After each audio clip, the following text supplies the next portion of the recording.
about it. He's trying to get the ball by Kevin Garnett with that wingspan. Good pass fake. Threw it on the bounce to Howard. Gather and score.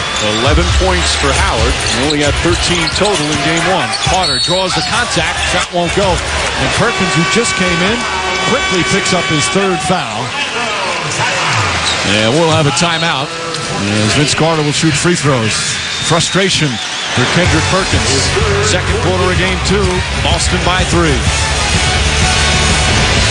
ESPN's presentation of the NBA Eastern Conference Finals. Brought to you by Taco Bell, think outside the bun.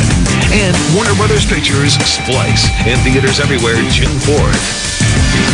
It's the top two teams in the AL East on ESPN Wednesday night as the Rays head to Yankee Stadium to face the Yanks. And catch the finale of the Subway Series on ESPN Sunday Night Baseball at 8 Eastern as the Yankees take on the New York Mets. Both games available on ESPN3.com. Hey, and how about Hanley Ramirez from the Florida Marlins trotting after the ball and then blaming his manager, Freddie Gonzalez? Are you kidding me? Like, when your teammates say you're wrong, your manager says you're wrong, you're wrong. Well, he was benched today. Stan Van Gundy will watch Carter go to the line. That really upset you, but I agree with you. He was trotting. There's no sugarcoating it. He was trotting. I mean, what? And then to be making excuses for him. Oh, my goodness. You know what? The sad thing is we're not shocked by this anymore. You know what that showed me? There's not very many Derek Jeters anymore. Oh, Jeff Van Gundy. Well, that's true. But seriously, more stars act entitled than responsible. 1-point Boston lead. And they had a huge lead in the first half, led by as many as 20 in game one. An 11-point lead early, but the Magic came back strong. Garnett, tough shot.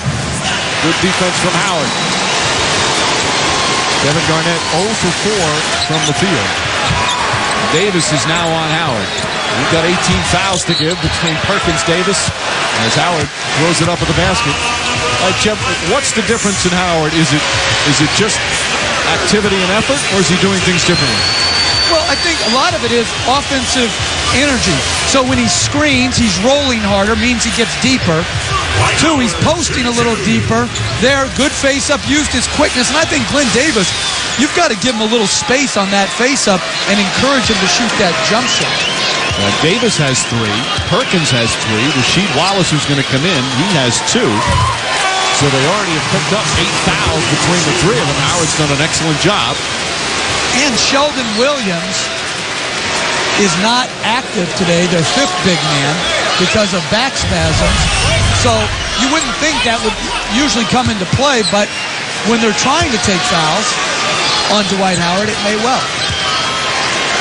But I think you have another guy in Brian Scalabrine who has a great understanding of the schemes and what his job is. So you have another 6 fouls on the bench. He's a proven guy. Howard 5 of 7 from the free throw line. Our first Scalabrine mention of the series. Nelson took it away. Pierce got it back, and then a foul is called. Is it against Carter or Nelson? Going for the loose ball. Now, it appeared to me that Mark Davis signaled 14 to the scores table, but they say it's on Carter. That would be his 3rd.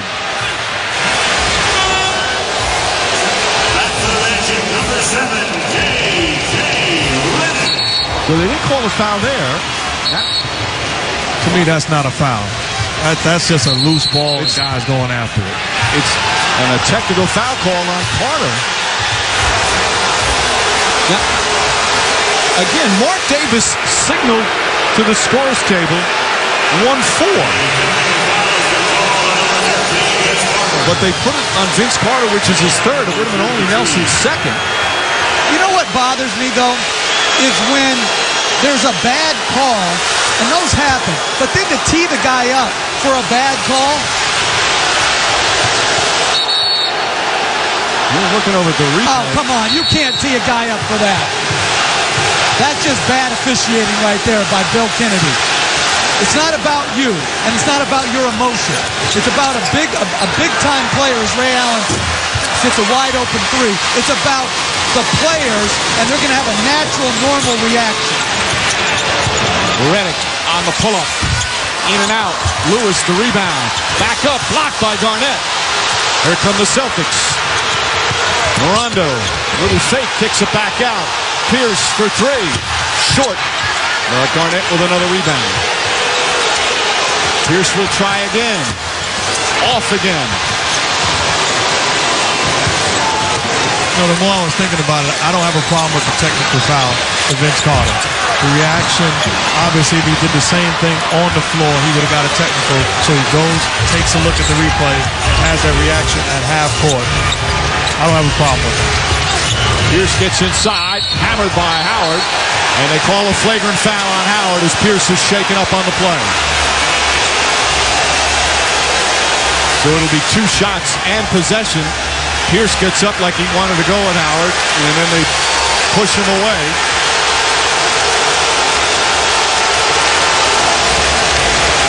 Joe DeRosa called the flagrant foul right away. That's Howard's second personal. Well, the foul was really on Petrus to start. But if you missed that one, that's a clear flagrant foul. A hard impact and then the follow-through. So Petrus fouled him first, but that's clearly... I mean, you know what? If that's not a playoff foul right there, that's a flagrant. You're bordering on flagrant too right there. I don't know what the delay is right now. Oh, there it is. Lissert checking some blood on Pierce for him to shoot the free throws.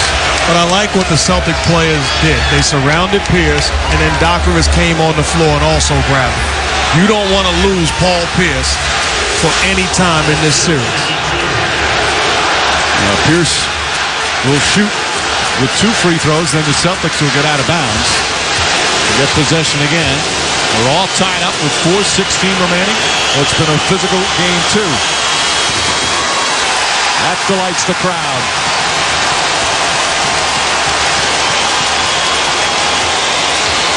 And you see the Celtics right away. Kevin Garnett going right to Dwight Howard. Pierce with 16 points here in the first half. And right now, you have to realize if you're a player, they're going to call it tight right now. So drive it hard, but also don't try to get physical. You got to play with your feet right now. And if I'm Paul Pierce, I'm thinking, get me the basketball. This is how I'll do my talking. And Jeff right on cue. Pierce trying to battle for position. Petrus extra aggressive, quickly called for the foul. The officials see the way his game going. They'll try and tighten it up a bit. Right, you've got to just know that. I mean, that's just not smart.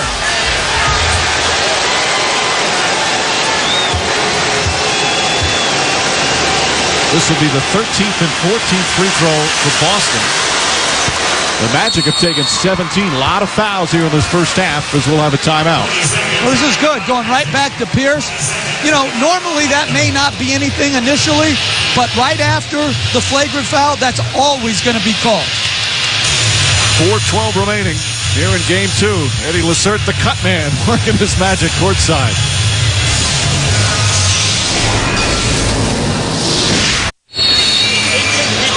They're going at it here in game 2. Celtics lead the Magic by 2. Coming up at halftime, Stuart Scott, Magic Johnson, Michael Wilbon. We'll have the Toyota halftime report. We'll look at the first half and a draft lottery recap. If you're just tuning in, the first selection of the 2010 draft will go to the Washington Wizards. The late A. Poland's widow was the one doing the honors for the Wizards. A nice, tender moment. And she was wearing the championship ring of her late husband to bring her luck. I can't wait to see John Wall and Gilbert Arenas go at it in practice. I want to be there in training camp. I don't feel it. Wall gets selected. It goes there. They'll be fun. The president's going to be going to a lot of Wizards games, Mark. What do you think? Absolutely. Might as well buy a Wizards jersey also. Off the strip. Nelson lost it. Allen goes all the way. Offensive foul. Celtics thought And it was in the restricted area that Allen will pick up the personal, his second. And that's why I like the timeout. Matter of fact, I love the timeout by Stan Van Gundy. After the foul, Paul Pierce, get a timeout, let's talk about it. You want to be tough by making the gritty plays. Get back on the defensive end. Come up with loose basketballs. That's how you become tough in playoffs. Howard spinning, puts it up, blocked by Garnett for the goaltend. And Dwight Howard has done an excellent job on the post. Better positioning, better patience. He has been very strong, Jeff. Well, and that's another, they're moving them off screens, so there's more space, and another good play by Redick. You can make the case that